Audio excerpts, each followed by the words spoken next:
What's up guys, Jano here. Sa araw nito, home vlog muna tayo ngayon. Since day off natin, umorder ako ng gagawin para sa video na to.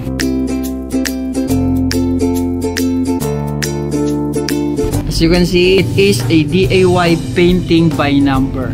Nakita ako sa TikTok, so nainganyo ako. At mukhang magandang pagkaabalahan to kapag free time. Sa mga hindi nakakaalam, mula pagkabata ko is mahilig na ako mag-drawing. Kaya sa tingin ko mukhang magandang idagdag ito sa mga hobbies natin. And without wasting your precious time, simulan na natin and let's go!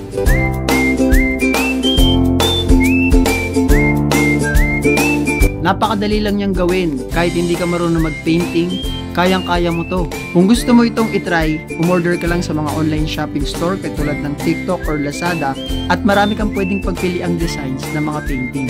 So ano pang hinihintay mo? Try na!